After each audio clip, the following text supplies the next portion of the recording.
చాలామంది పెద్దవాళ్ళతోనూ పిల్లలతోనూ నేను ఫీల్ అయ్యేది ఏంటంటే, మీరే జీవితంలో కష్టపడరా పైకి వస్తావు అంటారు. అవునా కదా? Yes or no? సగం మంది సమాధానం చెప్పటం లేదు. ఇంకా శాపాలు చాలా ఉన్నాయి నా దగ్గర. Yes or no? జీవితంలో కష్టపడితే పైకి ఎలా వస్తున్నావు చెప్పండి నాకు కొంచెం ఎవరన్నా సరే. కష్టం అంటే ఏంటి? ఒక పని ఎప్పుడు కష్టం అవుతుంది సార్? చెప్పండి ఎవరన్నా సరే, నిలబడి చెప్పండి.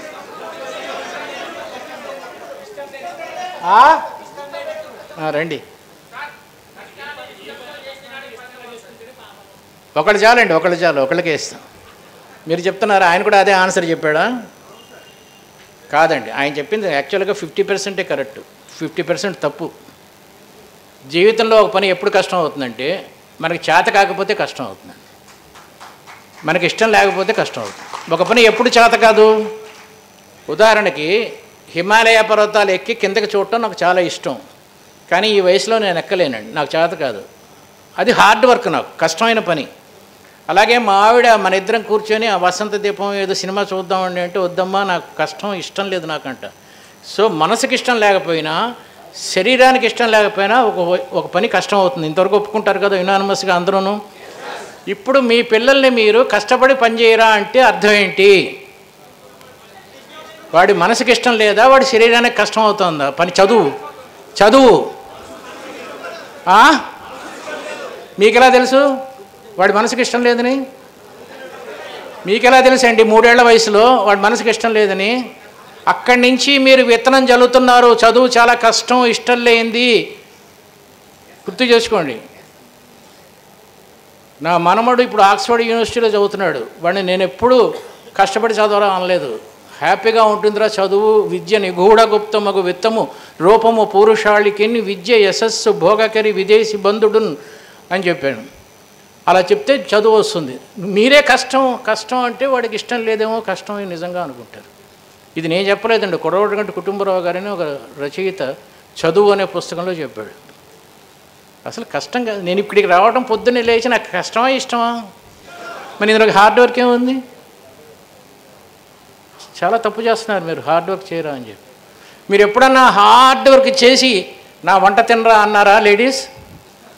కష్టపడి హార్డ్ వర్క్ చేసి నా భోజనం తినరా అన్నారా? కష్టపడి క్రికెట్ ఆడరా అన్నారా? కష్టపడి టీవీ చూడరా అన్నారా? కేవలం చదువుకే కష్టం అని ఎందుకు అంటున్నారు? మీరు ఎల్ఐసి బిజినెస్లో ఉంటే పొద్దున 5 o'clock కల్లా మనసు ఉవ్విళ్ళలో రాలి, ఏ కస్టమర్ దగ్గరికి వెళ్దామా, ఎంత చేద్దామా, ఏం చేద్దామా అని చెప్పి. లేకపోతే అదో జీవితం ఎందుకంటే ఇది కదా, ఏడుస్తూ చేస్తే పని. మీ పిల్లలు హోటల్కి తీసుకెళ్ళారు, మీరు నూడిల్స్ ఆర్డర్ చేశారు. అమ్మ చెప్పండి లేడీస్, వంకాయని 4 ముక్కలు కోసి మధ్యలో మసాలా పెట్టి వేపితే ఆ కూరని ఏమంటారు? ఏ లేడీ అయితే మాట్లాడలేదో మొగుడితో చాలా పెద్ద గొడవలు వస్తాయి చెప్తున్నా. ఏమంటారు? చూడండి, మాట్లాడించడానికి ఎంత కష్టపడాల్సి వస్తుంది.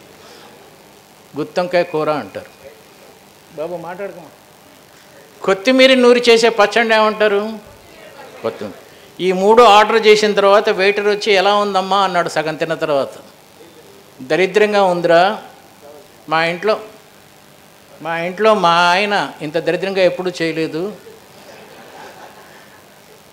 నూడిల్స్ సాగుతున్నాయి, మువ్వంకాయ కూర మెత్తగా ఉండాలి, కరకరలాడుతోంది, ఆ కొత్తిమీరను పచ్చడి నోట్లో వేసుకుంటే దరిద్రంగా ఉంది అంటే వాడన్నాడు, చిన్న పొరపాటు జరిగిందమ్మా, మీ ప్లేట్లో చైనా వాడి ప్లేట్లు మీకు పొరపాటుని ఇచ్చాను, 2 ఒకలాగే ఉన్నాయి, మీరు ఎప్పటివరకు తిన్నవే నూడిల్స్ కాదు ఉడకబెట్టిన వానపాములు అన్నాడు అనుకోండి. అందుకే సాగుతున్నాయి. అలాగే ఆ వంకాయ కూర కరకరలాడుతుంది ఎందుకంటే ఆ వంకాయలు కాదు, ఆ చైనా వాడి కోసం స్పెషల్గా చిన్న చిన్న ఎలకలు తోక తీసి తోక కత్తిరించి మధ్యలో కోసి మసాలాకి బదులు బొద్దింకలు పెట్టి వాటిని వేపి ఇచ్చాడు మీకు. ఆ కొత్తిమీర పచ్చడి ఎందుకు దరిద్రంగా ఉందంటే అది కొత్తిమీర పచ్చడి కాదు, నూరిన గొంగళి పురుగులు. ఇప్పుడు ఏమవుతుంది? వామిటింగ్ అవుతుంది. మరి ఆ చైనా వాడు ఎట్లా తింటున్నాడు? వాడి తల్లిదండ్రులు ఉపాధ్యాయులు ప్రేమతో పెట్టారు కాబట్టి, నేర్పారు కాబట్టి. ఎప్పుడైతే మీరు చదువు హార్డ్ వర్క్ అన్నారో వాడికి పరీక్షల్లో వాంతి అయిపోతుంది తప్ప జీర్ణం అవుతాను. ఏ సబ్జెక్టు జీర్ణం. మీరు ఫిజిక్స్ తీసుకోండి, కెమిస్ట్రీ తీసుకోండి, biology, botany, mathematics 23x7 161, 23x4 92, 23x9 203, 23 ఎక్కని చెప్తున్నాను. ఏ సబ్జెక్ట్ అయినా సరే జీర్ణం అవ్వాలంటే ప్రేమతో చేయాలి. మీరు కూడా ఎల్ఐసి బిజినెస్ ప్రేమతో చేస్తే, అదొక బాధ్యతగా కాకుండా ప్రేమతో చేస్తే జీవితంలో పైకి వస్తుంది. చేస్తున్న ప్రతి పనిని ఆనందించారు. మీరు కస్టమర్ దగ్గరికి వెళ్ళి డబ్బు చేసి పని చేసి లాస్ట్లో మీకు వీళ్ళకి డబ్బులు వస్తాయి కదా, డబ్బులు రావడం ఒకటే ఆనందం కాదండి, కస్టమర్ దగ్గరికి వెళ్ళి మాట్లాడటం కూడా ఆనందం. ఒక మల్లె తోట వాడు ఉన్నాడు, భూమి దున్నాడు, మల్లె తోట వేసాడు, పువ్వులు వచ్చినాయి, అమ్మాడు, డబ్బులు వచ్చినాయి, ఆనందించాడు, మళ్ళీ తవ్వాడు. అది కాదండి జీవితం. భూమి తవ్వుతూ నీళ్లు పోస్తే మట్టి వాసన వస్తుంది, అది ఆనందించాలి. భూమిని చీల్చుకొని మొక్కలు వస్తాయి, అది ఆనందించాలి. పువ్వులు వస్తాయి, ఆనందించాలి. వాసన ఆనందించాలి. అమ్మాలి, అమ్మటం బోనస్. ఇదంతా ఆనందం. పరీక్ష పాస్ అవ్వడం బోనస్, చదవటం ఆనందం. పాస్ అవ్వడం కోసం చదవకూడదండి, మీరు చేసే పనే ఆనందం. ఆ లాస్ట్లో వచ్చే డబ్బులు జస్ట్ బోనస్ అంతే. అలాగే ఉండాలి జీవితం.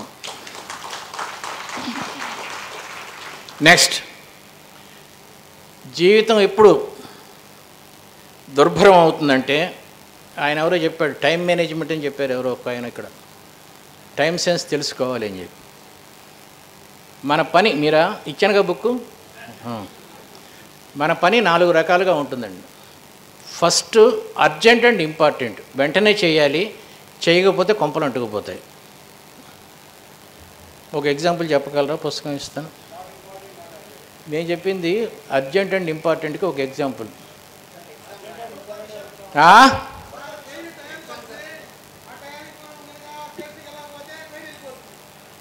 అర్జెంట్ అండ్ ఇంపార్టెంట్ ట్రైన్కి వెళ్ళటం. కానీ ఇంకా మంచి ఎగ్జాంపుల్ చెప్పచ్చు. ట్రైన్ వెళ్తే పెద్ద కొంపలు మునిగిపోవు. నేను చెప్పనా మీకన్నా ఎక్కువ మంచి ఎగ్జాంపుల్ చెప్పనా?